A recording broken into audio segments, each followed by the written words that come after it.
સીતારામ બધાઈને આજે ઉઠી ગઈ છું વહેલી વહેલી એટલે બહુ વહેલી તો નહીં પણ રજા હતી એટલે 7:30 ઉઠી અને આજ કરવા હતા નિવેદ એ બધું કમ્પ્લીટ કરી દીધું, નાહી ધોઈ લીધું અને લાપસીને બધું બનાવી લીધું છે. બનાવવા સમયે જે છે ને વિડીયો હું જ લગભગ બનાવતી જ હોઈ છું બધાના વિડીયો, તો આજે બનાવવા સમયે નહોતું બન્યું તો સરસ મજાની લાપસી હું આખી બતાવીશ પછી તમને. પહેલાં દેવી દેવતાઓના જેટલા અમારે નિવેદ રહી ગયા હતા અને આપણે જે છે એ ફાગણ મહિનાના બીજા પડવાના અમારા બધાય નિવેદ થાય, તો તે દિવસે અમારે થોડું ખૂતક આવી ગયું હતું. ખૂતક તો નહોતું, નણંદના સાસુ ગુજરી ગયા હતા અને પછી નવરાત્રિમાં નિવેદ ન થાય, ચૈત્ર મહિનાની નવરાત્રિ સીધી આવે ને એક્ઝામ હતી, ટાઈમ નહોતો મળ્યો. માતાજી જ્યારે પણ આપણને સમય મળે ત્યારે સ્વીકારી લે. આજે સમય મળ્યો અને આપણે બધું જોવાનું હોય કે બાનું ને આન તેન ઘરનું, તો આજે સરસ સમય મળી ગયો. માતાજીને નિવેદ થઈ ગયા, નવરાત્રિ પૂરી થઈ ગઈ એટલે હવે નિવેદ આપણે કરી શકીએ. તો ચાલો નિવેદના બધાય ધરી લઉં માતાજીને અને પછી આપણે વિડીયોની અંદર આગળ મળીએ. આવજો. સીતારામ. સીતારામ બધાયને. આજે મારે રજા હતી અને નિવેદ કરવાના બાકી રહી ગયા હતા. અમારે ઘણા બધા નિવેદ થાય તો આજે બધા નિવેદ કરી લીધા.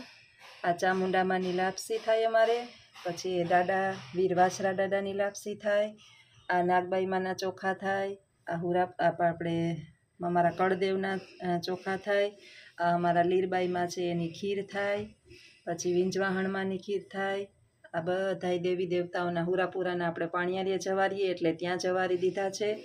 અને મંદિરમાં આટલા નિવેદ હમાય નહીં એટલે પાટલા ઉપર દીવા કરી અને બધાય આપણી ભારતીય સંસ્કૃતિની પરંપરા પ્રમાણે આપણે બધાય નિવેદને જાણતા હોવા જોઈએ. ભગવાન તો ભાવના ભૂખ્યા છે, જમવું તો આપણે છે, પણ પ્રેમથી જેટલું જ્યાં સુધી આપણી પેઢી કરશે, હજી એકાદી પેઢી કરશે. મારી વહુ કરે છે એટલે મારી વહુએ બધાય નિવેદ કરે છે, પણ નોખા ચૂલા અત્યારે થતા હોય. મારાથી જ્યાં સુધી થાય ત્યાં સુધી હું કરીશ. પછી આ બધું વહુને સમજાવી દીધું છે, વહુ બધું કરે જ છે, છતાંય મારી ઈચ્છા થઈ કે આજે રજા છે ને તો લાપસી ને ચોખા ને બધું કરી નાખું. મેં થોડા એટલા માટે આ કર્યા છે કે અત્યારે આપણે બધા ગોળવાળી વસ્તુ છે ને ઓછી બધા ખાવાવાળા છીએ ને અમે 3 જણા એટલે મુઠ્ઠી જોઈડા હતા બધું. અને માતાજીને બધાય નિવેદ કરી દીધા છે. તો પ્રેમથી ગ્રહણ કરે અને પરિવારને સુખ શાંતિ અને સમૃદ્ધિ આપે. મારા 2 દીકરાઓને સુખ શાંતિ અને સમૃદ્ધિ આપે, ચારેય દિશામાં સફળ બનાવે.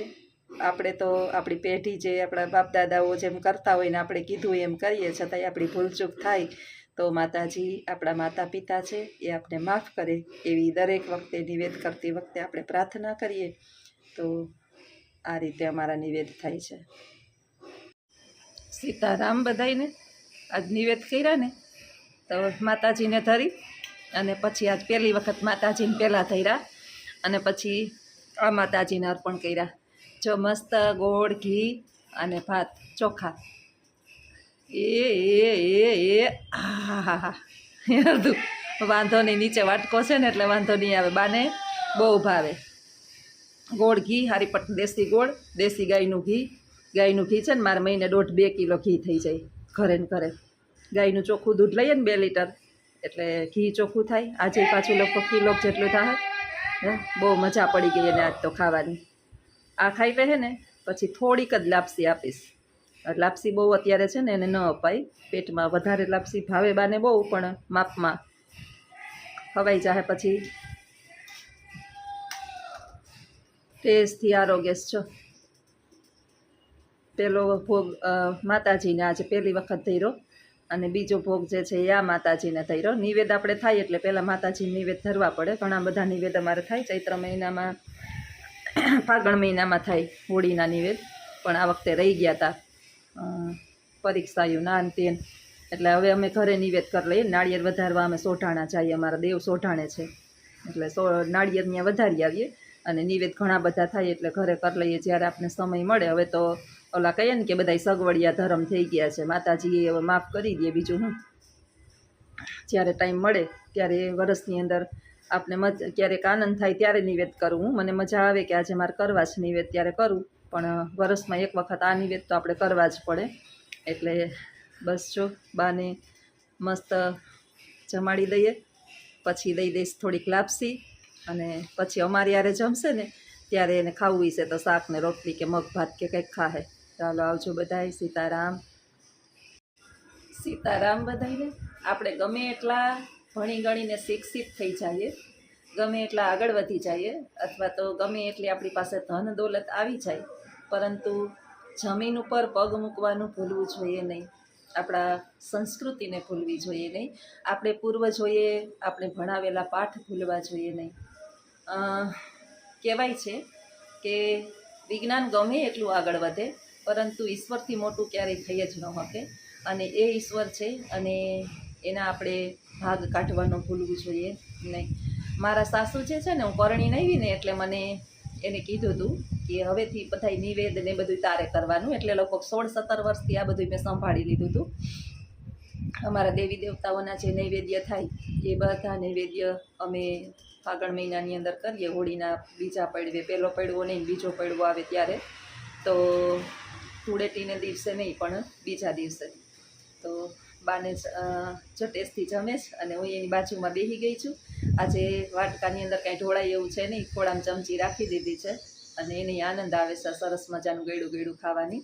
એનર્જી રહીએ થોડીક. આપણે ગોળ ને દેશી ગાયનું ઘી ને બધું આવું ખાઈએ ને, પણ હવેની પેઢીને આ કંઈ ભાવતું નથી એટલે ખાતી નથી. તો આપણી સંસ્કૃતિને ના ભૂલવી જોઈએ, આપણા ધર્મને ના ભૂલવો જોઈએ, આપણા દેવી દેવતાઓને ના ભૂલવો જોઈએ. અને સારું કર્મ એ જ સારો ધર્મ છે. એટલે કર્મ કરતાં કરતાં પણ ધર્મની સાથે જોડાઈ રહેવું એ જ આપણી સંસ્કૃતિ છે. પણ એ પૂછતા હોય કે કર્મ મોટો ધર્મ મોટો, બે મોટા જ છે. સારું કર્મ કરો એટલે ધર્મની સાથે ઓટોમેટિક જોડાઈ જાવ, અને આપણા માતા પિતા અને આપણા દેવી દેવતાઓ એને હંમેશા સાથે રાખી અને દરેક કાર્ય કરીએ, એટલે કોઈ કાર્ય એવું ના બને કે જેની અંદર આપણને નિષ્ફળતા મળે. તો ચાલો આવજો બધાય. સીતારામ. જીરું છે ને તડકે તપાવી લીધું હતું, એને ઘણા દિવસ થઈ ગયા. પછી એક દી વળી આટલું ઝાટકું આટલાકમાંથી, આજે આટલું હમું કર્યું, વળી કામ આવી ગયું. નીચે બાઈએ થોડુંક તોફાન ચાલુ કર્યા એટલે નીચે ગઈ. હજી જો કોક ડાખડા રહી ગયા છે, હજી એક હાથ ફેરવવો જોઈએ. આ વાડીનું જીરું હોય ને એટલે સાફ તો કરવું જ પડે, ઝાટકવું પડે, કાંકરી કાઢવી પડે, ડાખડા કાઢવા પડે, એટલે આપણે કોઈક દઈ તો દઈએ, પણ ઘણું બધું છે. અમારી બહુને મોકલવાનું છે આ જીરું, એના માટે સાફ કરવાનું છે. કારણ કે બાપુદરથી આવ્યું હતું આટલું બધું જીરું, તો વાડીવાળા તો મોકલી દે આપને 5-6 કિલા જેટલું તો કદાચ હશે, મને લાગે. હા, એટલું તો હશે જ. 2 ઘરને હાલે. ધાણા જીરાની સિઝન મસાલાની હાલે છે. તો હાલો કામે વળગી જાઓ.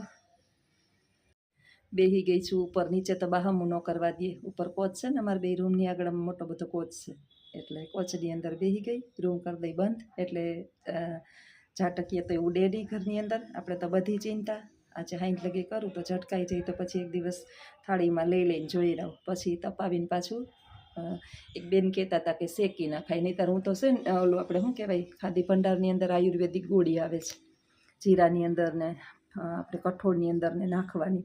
એ આયુર્વેદિક ગોળી નાખી દઈએ ને એટલે લગભગ બગડતું તો નથી. હજી તો કોઈ વરસ બગડ્યું નથી, પણ શેકીએ તો મેં તો કોઈ દી ટ્રાય નથી કરી. ઘણી શેકતા હશે. જીરાને શેકી નાખીએ ને તો આખું વરસ બગડે નહીં. જોઈશ આ વખતે થોડુંક શેકીને ટ્રાય કરીશ. અને થોડુંક ઓલી ગોળી પડી જ છે એમને. અને હું તો બધાય કઠોળ છે ને કે બહુ ઝાઝા ન વસાવું. આવે બાર ગામડેથી મારે આવે, બધી વસ્તુ આવે. ચણા આવે, ચણાની દાળ, પછી તુવેરની દાળ લગભગ ઓછું જ લેવું પડે. મગફળી આવે, જીરું આવે, ધાણા હોત આવે. એટલે મસાલા એક તૈયાર કરીને કોઈ નથી દેતું. ચટણી મરચાં નથી આવતા, એ એક કરવા પડશે. એટલે આ થઈ જાય તો પછી એક દિવસ રવિ ને સોમ રજા છે 2 દિવસની, તો ઉદ્ઘાટન મરચાંનું કરવું પડશે. યાર્ડની અંદર જવું પડશે મરચાં લેવા. તીખું અમે બહુ નથી ખાતા, એટલે કાશ્મીરી મરચું ખાઈએ. થોડુંક મોંઘું આવે પણ કાશ્મીરી મરચું જ ખાઈએ છીએ. એટલે એકદમ લાલ શાક થાય અને તીખું ના થાય. પેટમાં ઉનાળાની અંદર આ ગરમી બહુ હોય અને બહુ બળતરા થાય એવું લગભગ ન ખાઈએ તો વધારે સારું. એટલે અમે તો કાશ્મીરી મરચું ખાઈએ. અને બસ જો હવે સાફ સફાઈ જીરાની કરી લઉં. બેસી ગઈ છું. અને મહાવીર જયંતીને મેં કીધું એમ રજાનો લાભ ઉઠાવી લઉં. બા આજે તોફાન નથી કરતા, ખાલી ઘરમાં છાનામુના એમને પંખો ચાલુ કરી દીધો છે અને સૂતા હતા. થોડીક વાર અડધી કલાકે પાછી નીચે જોવા જઈશ કે કાંઈ તોફાન નથી કર્યા ને. બીજું તો કંઈ ન કરે, આટા મારી એમને 4 પગે હાલતા શીખા છે તે વળી પાણી બાણી પીવડાવી આવું, થોડીક વાર થાય તો મમરાને એવું નાસ્તો દઈ આવું. તો હાલો વળગી જાવ કામે. આવજો બધાય. સીતારામ. સીતારામ બધાયને. આજે છે ગુરુવાર, મહાવીર જયંતિ. મહાવીર જયંતિની બધાને ખૂબ શુભકામના. સવારના વિડીયોની અંદર મેં તમને કીધું હતું કે મહાવીર સ્વામી જે છે એ જૈન ધર્મના 24માં તીર્થકર હતા અને શાંતિની શોધમાં મહેલ છોડીને ચાલ્યા ગયા હતા અને આપણે મહેલની શોધમાં શાંતિ છોડી દીધી. એક પિતાએ સરસ મજાનું સુંદર વાક્ય લખ્યું છે કે કોઈએ સોનાનું દાન કર્યું, કોઈએ ચાંદીનું દાન કર્યું, કોઈએ અન્નનું દાન કર્યું, કોઈએ વસ્ત્રનું દાન કર્યું, ઘણું ઘણું દાન કર્યું, પણ મેં તો મારા ઘરની રોનકનું દાન કરી દીધું, મારા કાળજાના કટકાનું દાન કરી દીધું અને એ દાન મેં કોકની સંપત્તિને વસાવવા માટે કર્યું, કોકની જે વારસો છે આપણે કહીએ ને એને વસાવવા માટે થઈ અને મેં દાન કર્યું, મેં મારી દીકરીનું દાન કર્યું. એક પિતા જે છે દીકરીનું જ્યારે કન્યાદાન કરે છે ત્યારે એનો કાળજાનો કટકો એ સોંપી દેતો હોય છે. એટલે આપણા ઘરની અંદર આવેલી લક્ષ્મીને એની નાની નાની ભૂલો, એને ન ગમતું કામ, અથવા તો ઘણી વખત એવું પણ બનતું હોય છે કે આપણી સાથે સેટ થવામાં વાર લાગે અને કદાચ એનો ઉગ્ર સ્વભાવ થાય તો આપણે એમ નથી કહેતા કે એને પગે લાગો, પરંતુ નાની નાની ભૂલોને મોટી ન બનાવી અને શાંતિથી સમાધાન કરી લઈએ અને એને દીકરીની જેમ વાત્સલ્ય આપીએ તો એક માતા પિતાની જે દીકરી છે એને તકલીફ ન થાય, એટલે જેને કાળજાનો કટકો આપને સોંપ્યો છે એને પણ તકલીફ ન થાય. હાલ સમસ્યા એવી છે કે મલાઈવી બગડે ખીચડી અને હલાઈવી બગડે હલાઈવી બગડે ખીચડી અને મલાઈવી બગડે દીકરી. એક વખત જે છે ને ભગવાન શ્રી કૃષ્ણએ 5 પાંડવોમાંથી 4 પાંડવને કીધું કે તમે ચારેય દિશાની અંદર જાઓ અને જે કૌતુક થાય છે ને એ જોઈ અને મને જણાવો. એટલે અર્જુન, ભીમ, સહદેવ અને નકુલ એ ચારેય ગયા અને યુધિષ્ઠિર ભગવાન પાસે બેઠા. થોડીક વાર પછી 4 આવ્યા અને એક જણાવ્યું કે અહીં તો ભગવાન, આમ તો કૃષ્ણ આમ થયું, આમ થયું, આમ થયું. છેલ્લે અર્જુને કીધું કે ભગવાન મેં તો બહુ અલગ જ દ્રશ્ય જોયું. શું જોયું? તો કે ગાય છે ને એના વાછરડાને બહુ ચાટતી હતી. તે ભગવાન કહે તો એ માં છે ને, માનો પ્રેમ છે, એ તો ચાટે જ ને, એનું સંતાન છે. અરે ભગવાન એટલું ચાટતી હતી કે વાછરડાને લોહી આવી ગયું. તો કે ત્યાંથી કલયુગની શરૂઆત, આજથી કલયુગની શરૂઆત થઈ ગઈ છે. ત્રેતાયુગ પૂર્ણ થયો અને કલયુગ શરૂ થયો. હવે કલયુગ શરૂ થશે એટલે મહાભારત પછી કલયુગ શરૂ થયો છે અને કલયુગની અંદર દરેક માતા પિતા એના બાળકને એટલા બધા ચાટશે કે એ બાળકને હાયલા જેવા નહીં રહેવા દે. એનો અર્થ એવો કે એના પગ ઉપર ઊભા થવા દેશે નહીં. બાળકને એટલા બધા, દીકરો હોય કે દીકરી હોય, બધાને સંતાન વાલા જ હોય, પણ એટલા બધા લાડ ન લડાવો કે તમારા ગયા પછી એ જીવન જીવવાનું ન શીખે. ક્યારેય જે છે ને એ માતા પિતા મૃત્યુ પામે એટલે સંતાનો એની સાથે મૃત્યુ પામે એવું બન્યું નથી. એટલે પછીનું જીવન, એને માતા પિતા ગયા પછીનું જીવન અઘરું થઈ જાય. દીકરીને એટલા લાડ ન લડાવો કે એ પારકે ઘેર ન રહે. વારંવાર એના જીવનની અંદર દખલગીરી ન કરો. અથવા તો દીકરાને એટલા બધા લાડ ન લડાવો કે એની ભૂલોને તમે છુપાવો. કોઈ આવીને આપને જણાવે કે તમારા દીકરાએ આ ભૂલ કરી છે અથવા તો આવું કરે છે, તો કદાચ તમને વિશ્વાસ હોય કે આવું ના કરે, પણ એક વખત કન્ફર્મ તો ચોક્કસ કરો.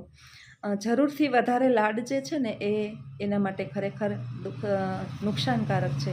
એટલે સરસ મજાનું આ દીકરી માટે લખાણું છે, કારણ કે પહેલાંના સમયની અંદર દીકરીને બહુ તકલીફ આપવામાં આવતી, પણ ખાસ દીકરાઓને લાગુ પડે છે કે દીકરો હોય કે દીકરી હોય, બંને માતા પિતાની આંખના તારા હોય છે. આપણી કોઈ પણ કહીએ કે તમને કઈ આંખ ગમે, આપણે કોઈ દિવસ એમાં નક્કી કરી શકશું કે ના મને મારી જમણી આંખ જ ગમે, ડાબી આંખ બહુ નથી ગમતી. આપણે આપણી 2 આંખ ગમે છે. એ માતા પિતાને સંતાનો બધાય વાલા હોય છે. ઠીક છે, ભારતીય સંસ્કૃતિ પ્રમાણે દીકરાનું પ્રાધાન્ય પહેલેથી જ રહ્યું છે, પરંતુ હાલ એવો સમય બદલાઈ ગયો છે. દીકરો એક સમાન છે. કદાચ અત્યારે તો એક દીકરી હોય તોય માતા પિતા સંતોષ અનુભવતા હોય છે. એટલે બહુ જરૂરથી વધારે લાડ લડાવવા એ ખરેખર એના માટે નુકસાનકારક છે. આવજો. સીતારામ.